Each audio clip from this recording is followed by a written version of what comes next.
Your psychological well-being is not dictated by the absence of stress or anxiety. It's your capacity to move through it. It's how efficiently you can move through it. The issue is when you get stuck in it.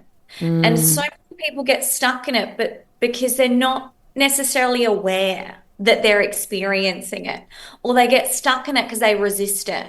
They get stuck in it because they utilize, say, unhealthy coping strategies that keep the stress or the anxiety stuck. And therefore, they're constantly living in that hypervigilant state, right? And so, what's so vital for people to be able to understand and work on each and every day, and I work on it each and every day. I'm not perfect. It's a daily practice. Is Hi, I'm Dr. Jodi Richardson, and this is Well, Hello Anxiety. In a world that often moves too fast, we're here to pause, breathe, and understand anxiety together. Each episode will explore practical strategies, share honest conversations, and uncover the science behind anxiety and well-being, all while creating a space where it's okay to not be okay. Let's continue this journey together. Hello and welcome back to the podcast. Thank you for sharing some of your time with me here today and my very special guest who is a regular on the podcast. You all really enjoy her episodes, and so I have invited back the wonderful Harriet Iles.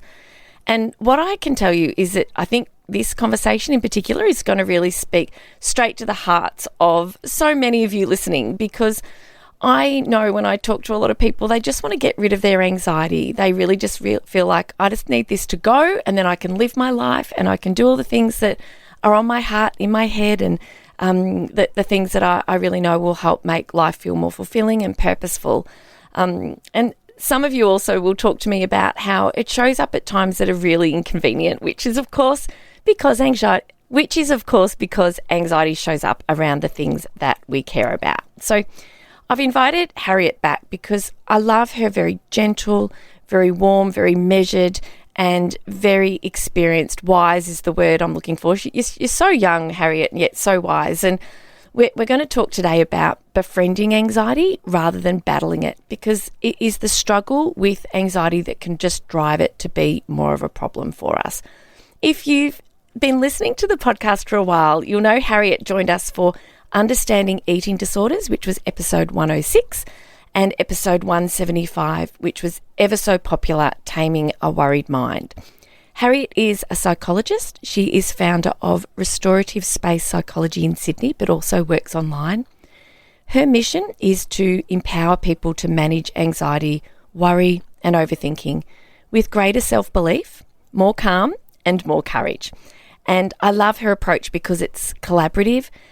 You'll see her on her socials. You'll get to know her as a really calm, measured, as I said before, wise, lovely therapist. And so if you're looking for somebody to work with, have a look, because you'll get to know more about Harriet just by having a look online, which I think is really important, because the connection with a psychologist is ever so important for the therapeutic outcomes. Harriet is, of course, so passionate about helping people to really thrive and be able to manage their anxiety, and to be able to also understand more about their nervous system. So that's enough from me. So a huge welcome, Harriet. Thank you so much for joining us here again on the podcast. Thank you so much for having me again. It's amazing to be back and flesh out more about anxiety and how to befriend anxiety for our own well-being. It's so important. And I feel like that's something that I was ultimately able to do. And I often think about the title of this podcast, and I'll joke that it's like, well, hello anxiety, here we are again, another day together. What are we doing together today?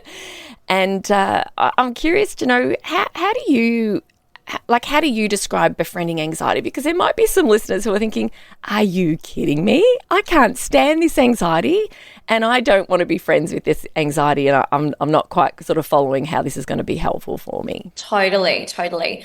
I mean, I think the key thing around this notion of befriending anxiety is understanding what anxiety is, what the symptoms of anxiety look like, and what anxiety is trying to tell us.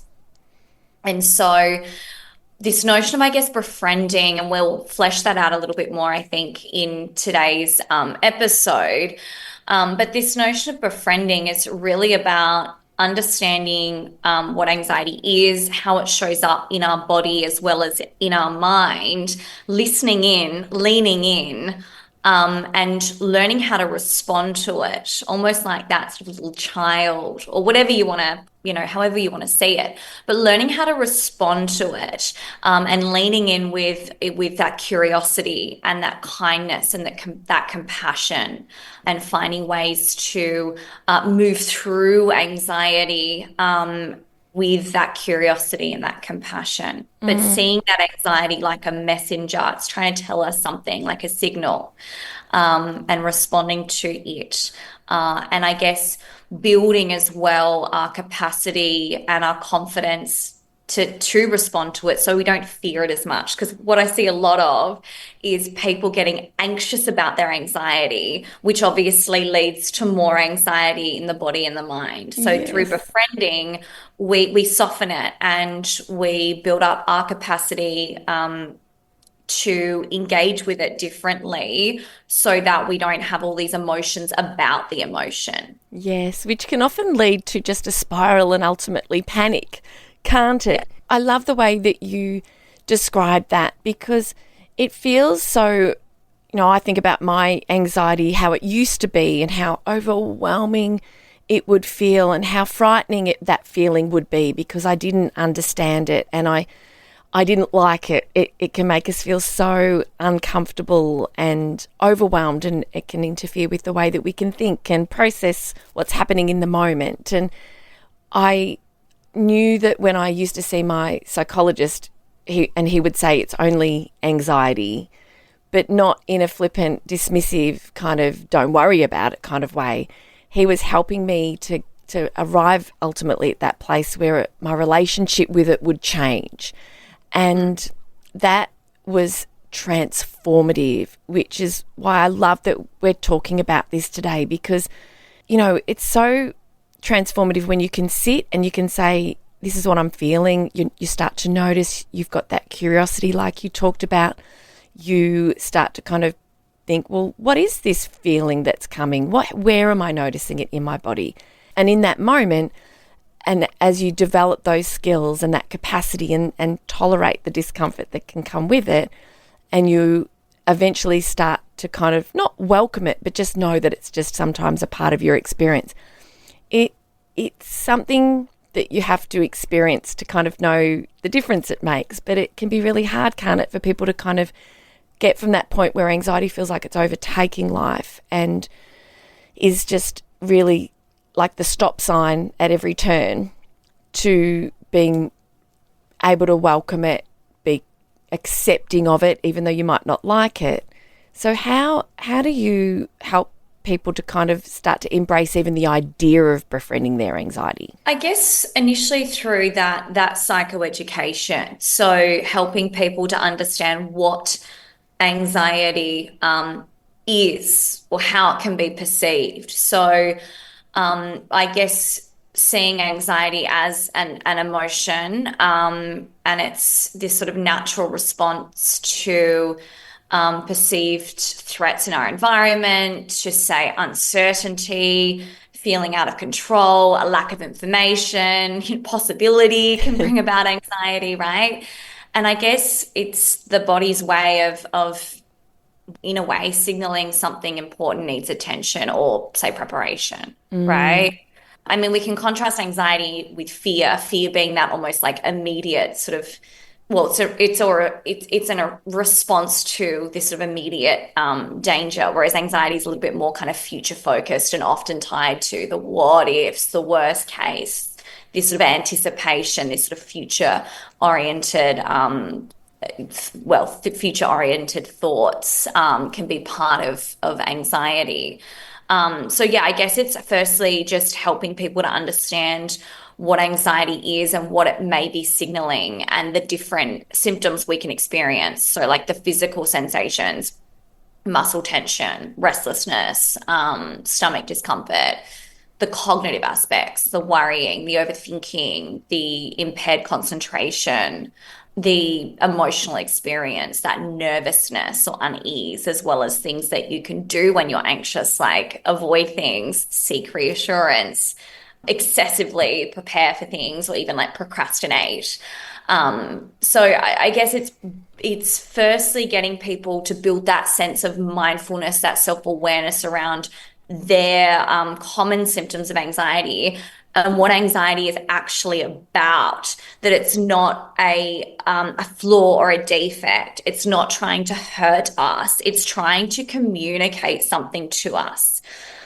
And when we learn to see anxiety as not an enemy, but more so an overprotective part or a friend, or however you want to see it, like an inner child. Some people like talking about anxiety like this very kind of overactive inner child that's constantly aware of the environment, almost hyper aware of the environment that's trying to actually protect them. Yes.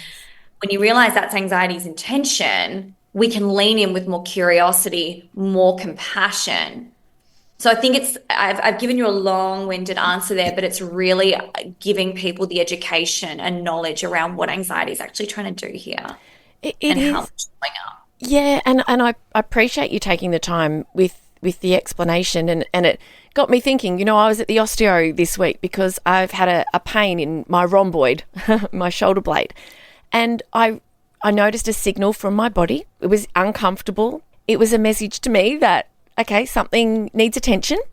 And then I went and sought attention for it. But it's not frightening because I have an understanding of it. I know that that's what that message is telling me. And so the more we can help people to understand that anxiety is a messenger and to think about it through that lens, it makes sense that when we do, we're willing to turn around and say, well, hello, anxiety, and have a look. Let's have a look at you.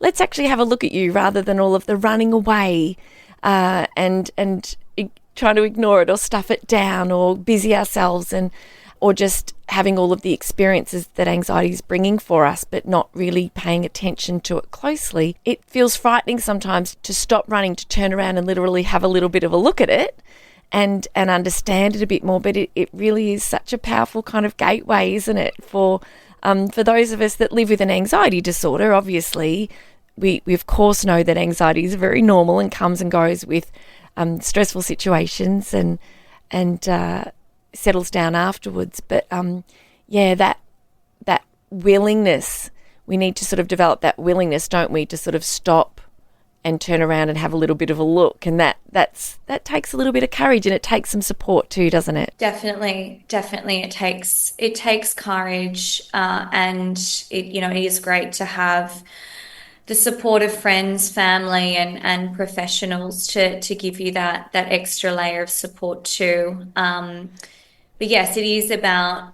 learning how to slow down, lean in, build that mindfulness, be that interested observer, and really validate that it is hard, it is uncomfortable.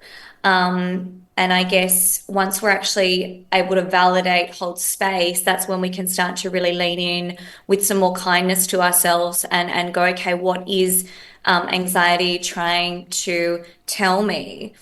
Like, is it midnight and I'm suddenly feeling really, really anxious, and anxiety's diverting me down a different path home, and that's obviously incredibly helpful. Thank you, anxiety. Is it I'm stepping into a new role at work and I'm feeling anxious, and that anxiety is telling me this is novel, this is new, right? But that's not necessarily a reason to avoid. It's just to lean in with kindness and go, yes, this is novel, this is new. And anything that's unfamiliar, anything that's a little bit uncertain, that feels a bit out of our control, where we don't have all the information, that is probably going to bring about some of those nerves, a little bit of that anxiety.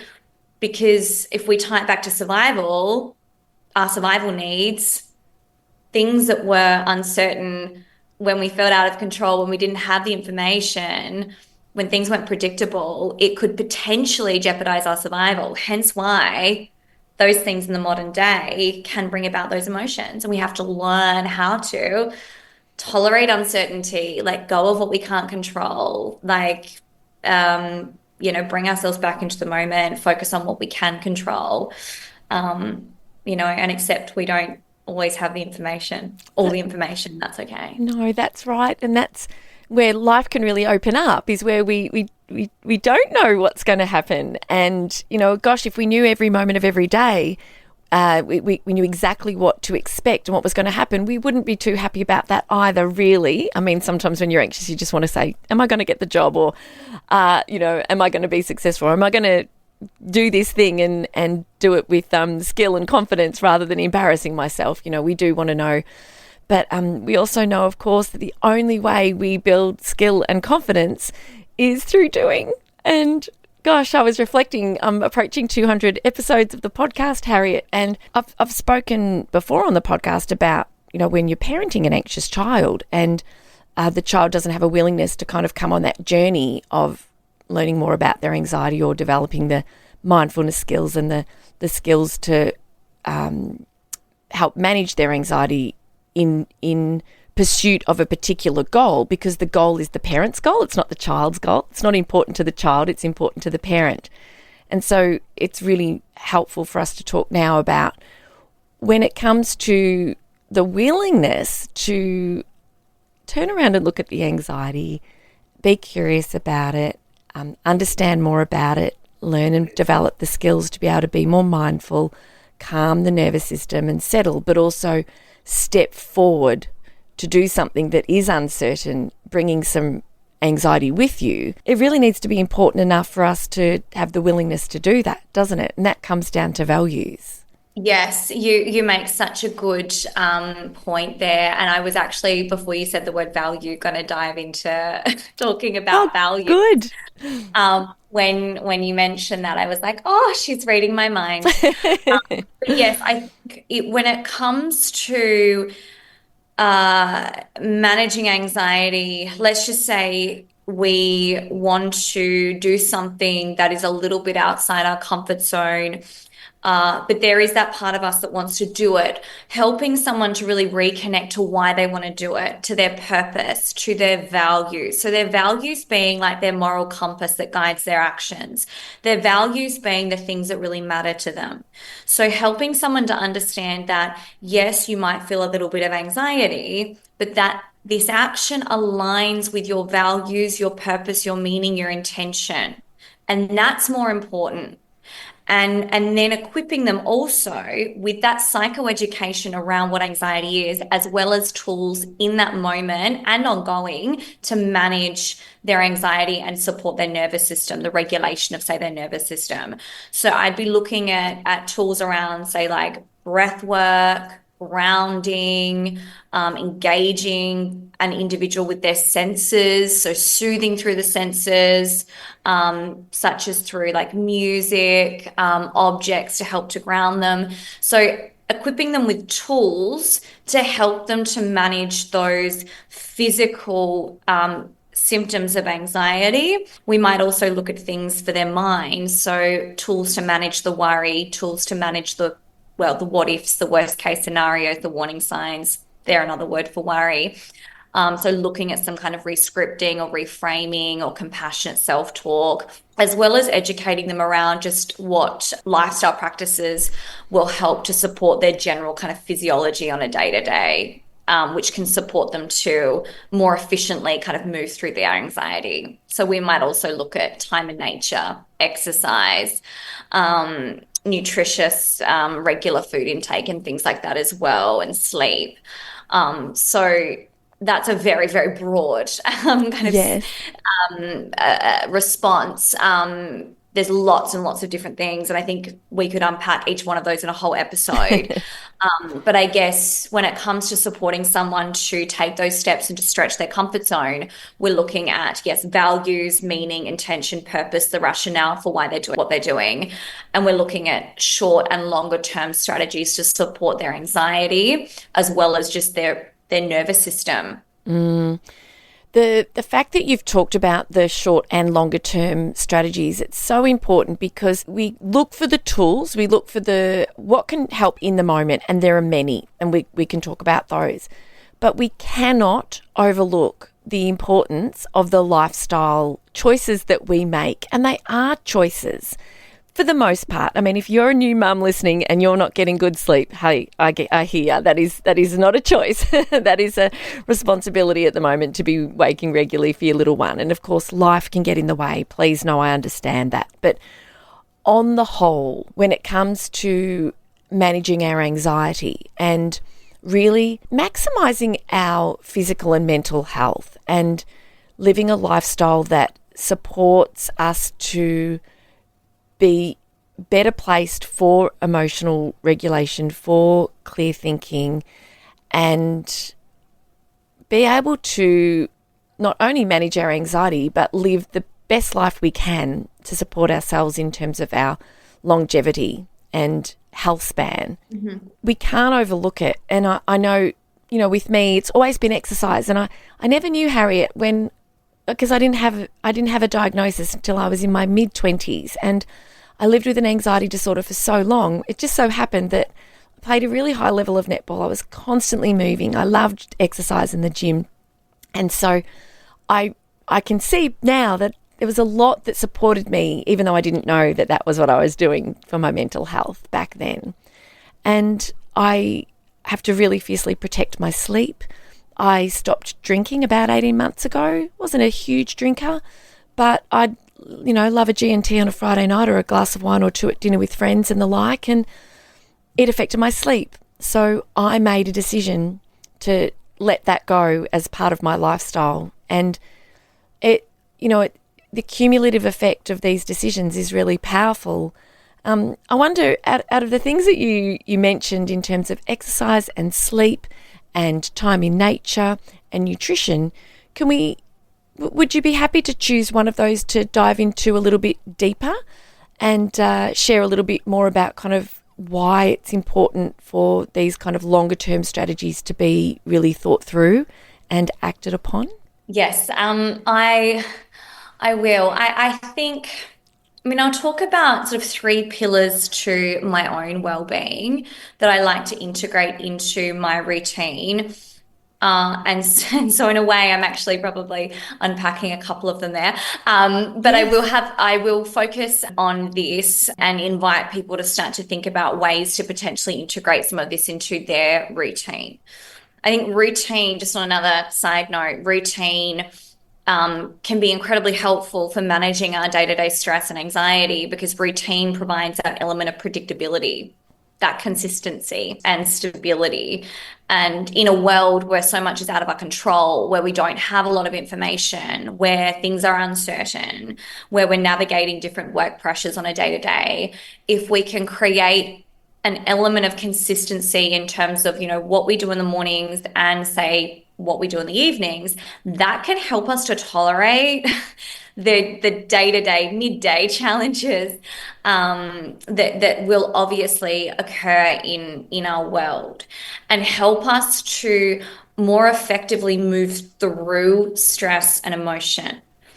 And I think one of the key things here is these different practices that I'll talk about may really help set us up to be able to move through emotion more effectively.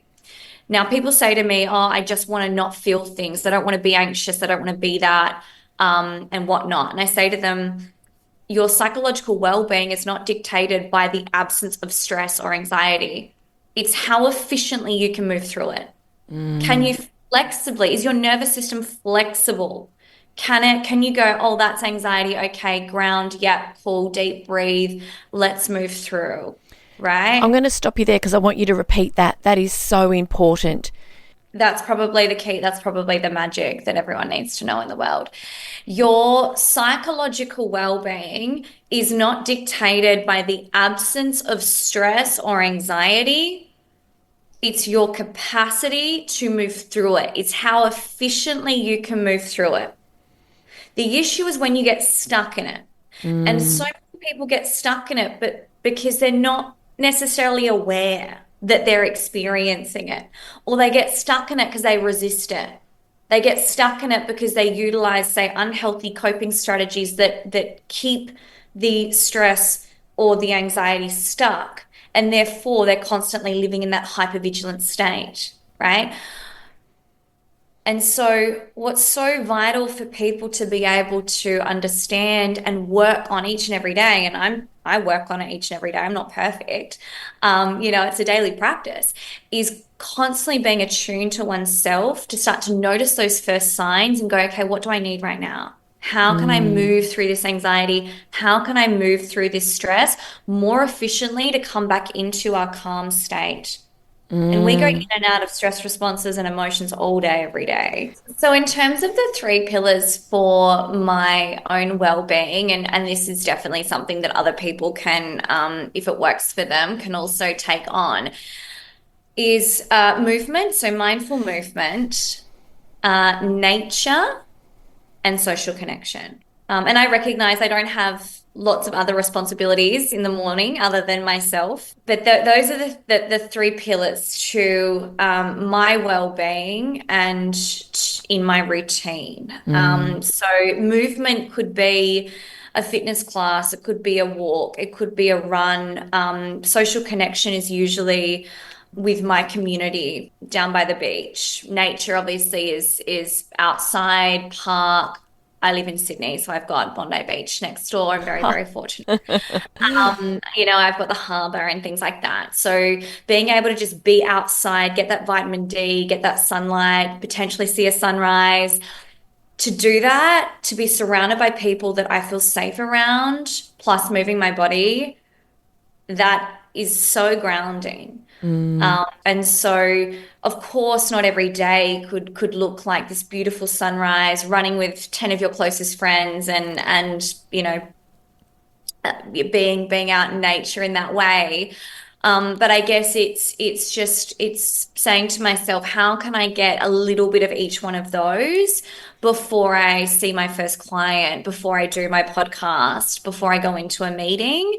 And that's going to help ground and set me up for my day. And then in the evening, that could be going out for just a quick walk, a sauna, a podcast, dinner with a friend. So as I said, I've got probably a little bit more flexibility than most people in their routine and their day-to-day, but they're some real key pillars that I try and incorporate and that sort of form the foundation for my routine. Oh, thank you. Thank you for sharing those. I think of it as bookends. But yeah, the morning we've got more control, more predictability if we have a routine. And if we know and understand just how important these experiences are for us to build a more psychologically flexible response to the challenges of the day and our ability to move through stress and anxiety and those emotions that are, uncomfortable, the ones that we don't really love to hang around for too long. So I think even just for you as a listener to think, are you like I often think about my day. I'm just running from one thing to the next. From the time I'm up, getting ready, sharing the bathroom, getting food, having breakfast, thinking about who's going where, and an extra 15 minutes in the morning could make all the difference, just to be a little bit more reflective, or just to give yourself a little bit of space to do something to ground and prepare for the day. And then at the other end of the day as well. Not to mention the various strategies that can be used throughout the day as well. Maybe you don't have access to being able to get outside too much, but there are a lot of those sort of short-term strategies that we've talked about before and we'll talk about again. So, Harriet, thank you so much for this. This has just been such a great conversation, and I can't wait to pick up again and share more with our lovely listeners next week. So thanks so much for joining us for this episode, Harriet. It's just been a pleasure. Thank you so much. Thank you for sharing this time with me on Well, Hello Anxiety. Remember, understanding anxiety is the first step to managing it. Until next time, be gentle with yourself. Take things one moment at a time. Focus on what you can control and know that you are not alone on this journey. If you found value in today's episode, please share it with someone who might need to hear it too. I'm Dr. Jodi Richardson, and I'll meet you right back here next week.